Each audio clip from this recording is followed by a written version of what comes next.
Hello dear student, my name is Vicky Kumar Bahadur और मैं आप सबका स्वागत करता हूं आपके अपने YouTube channel Rahul commerce academy में।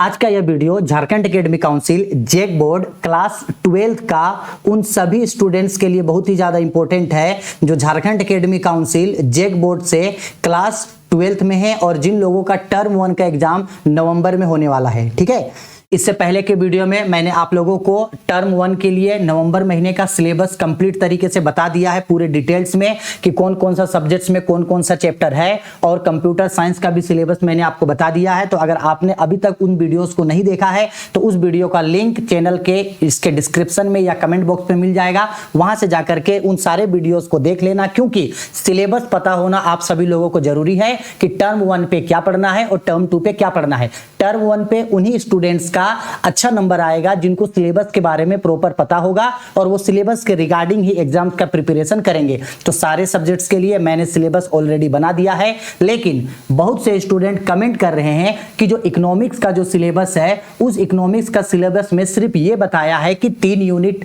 पार्ट ए से पढ़ना है, यानी माइक्रो इकोनॉमिक्स यानी कि व्यष्टि अर्थशास्त्र से, और 3 यूनिट समष्टि अर्थशास्त्र यानी कि मैक्रो इकोनॉमिक्स से पढ़ना है। ऐसे में ये बिल्कुल क्लियर नहीं किया गया है कि पार्ट ए का कौन कौन सा चैप्टर टर्म 1 पे है और पार्ट बी का कौन कौन सा चैप्टर टर्म 2 पे है। अरे भाई, सिर्फ यूनिट कवर होने से फर्क नहीं ना पड़ता है, आपको इकोनॉमिक्स का चैप्टर भी तो पता होना चाहिए ना कि इकोनॉमिक्स में कौन कौन सा चैप्टर जो है वो टर्म 1 पे पूछा जाएगा।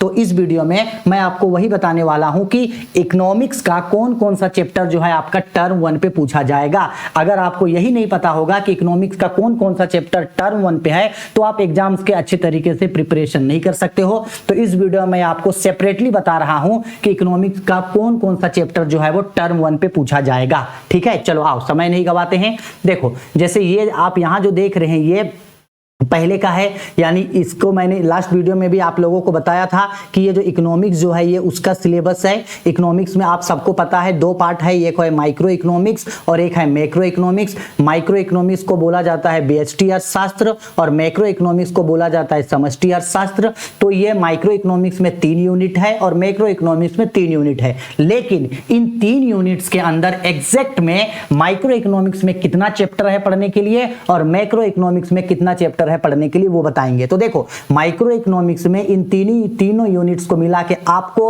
11 चैप्टर्स यानी 11 चैप्टर्स है जो आपको टर्म 1 के लिए पढ़ना है। और ये जो मैक्रो इकोनॉमिक्स है, इस मैक्रो इकोनॉमिक्स में आप लोगों को 4 चैप्टर्स है जो टर्म 1 के लिए पढ़ना है, यानी 11 + 4 टोटल आप लोगों को 15 चैप्टर्स है जो इकोनॉमिक्स का टर्म 1 के लिए आप लोगों को पढ़ना है। ठीक है, तो आओ अब बात करते हैं कि माइक्रो इकोनॉमिक्स यानी कि व्यष्टि अर्थशास्त्र से कौन कौन सा चैप्टर टर्म 1 पे पढ़ना है और मैक्रो इकोनॉमिक्स यानी कि समष्टि अर्थशास्त्र से कौन कौन सा चैप्टर टर्म 2 के लिए पढ़ना है।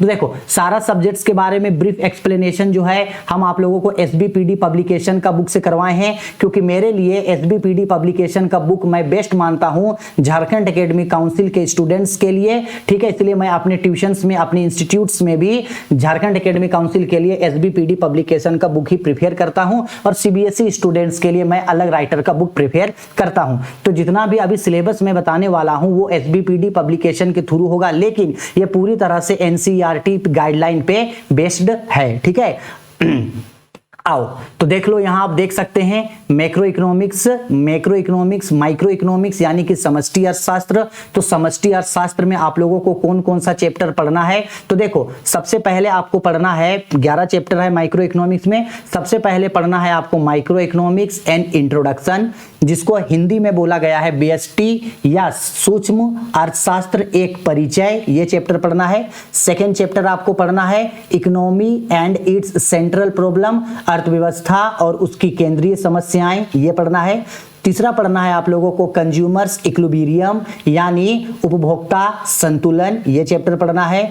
फिर फोर्थ पे पढ़ना है demand and law of demand यानी कि मांग और मांग का नियम, demand and law of demand.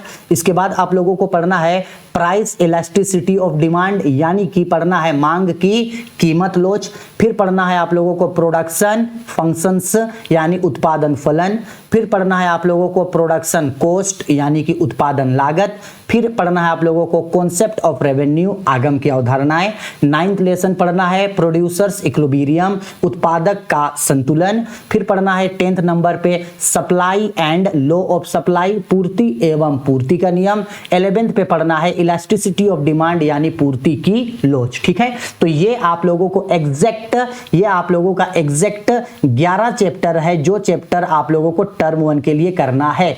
Micro economics यानी कि व्यष्टि अर्थशास्त्र से 11 चैप्टर है जो आप लोगों को टर्म 1 के लिए करना है। ठीक है, अब आते हैं टर्म 2 के लिए। इसका अच्छा से स्क्रीनशॉट लेकर के रख लो और कॉपी में अच्छा से इसको लिख करके रख लेना। ठीक है, हो गया माइक्रो इकोनॉमिक्स हो गया। अब आते हैं मैक्रो इकोनॉमिक्स। मैक्रो इकोनॉमिक्स का मतलब होता है व्यष्टि अर्थशास्त्र। तो मैक्रो इकोनॉमिक्स में आप लोगों को 4 चैप्टर पढ़ना है।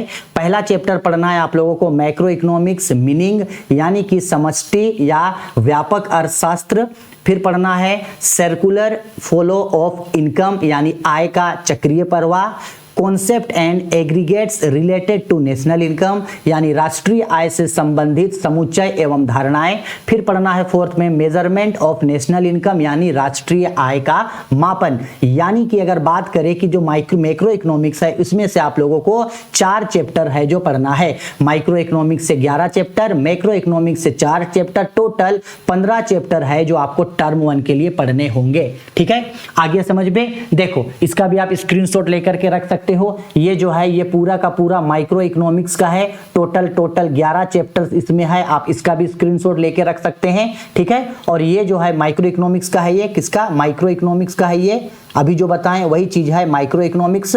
और ये है आप लोगों का, ये पूरा आप लोगों का 4 चैप्टर है, ये है आपका मैक्रो इकोनॉमिक्स का।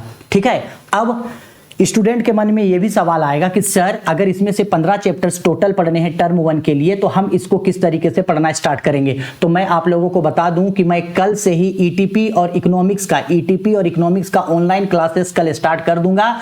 हर दिन 2 वीडियोस इकोनॉमिक्स का और 2 वीडियोस ईटीपी का मैं आप लोगों को अपलोड कर दूंगा। उस वीडियोस में हम इस तरीके से पढ़ेंगे, पहले मैं आपको एक चैप्टर का पूरा डिटेल में कॉन्सेप्ट समझाऊंगा, फिर कॉन्सेप्ट समझाने के बाद नोट्स दूंगा और नोट्स देने के बाद उस चैप्टर का एमसीक्यू भी करेंगे ताकि कॉन्सेप्ट भी क्लियर हो, नोट्स भी क्लियर हो और साथ साथ उस चैप्टर का एमसीक्यूज भी तैयारी करके रखेंगे। और जितना एमसीक्यूज मैं आपको हर सब्जेक्ट्स का चैप्टर बाय चैप्टर एमसीक्यूज करवाऊंगा, चाहे वो अकाउंटेंसी हो, बिजनेस स्टडी हो, कंप्यूटर साइंस हो, ईटीपी हो, इंग्लिश हो, या तो फिर आपके लिए business mathematics and statistics BMT हो, सारा सब्जेक्ट्स का मैं टर्म 1 के लिए चैप्टर बाय चैप्टर एमसीक्यूज आप लोगों को कंटिन्यूसली कराऊंगा। ठीक है, तो अगर आप मेरे साथ पढ़ना चाहते हैं तो वीडियो में कंटिन्यूसली बने रहें, अपने सारे दोस्तों के बीच ये वीडियो को जरूर शेयर करवाइएगा, उन्हें भी सब्सक्राइब करवाइएगा। और मैं आप लोगों को कुछ दिन के बाद गाइड कर दूंगा कि आप लोगों को कौन सा राइटर का बेस्ट बुक लेकर के पढ़ना है, वही बुक लेकर के पढ़िएगा जिससे आप लोगों का एग्जाम में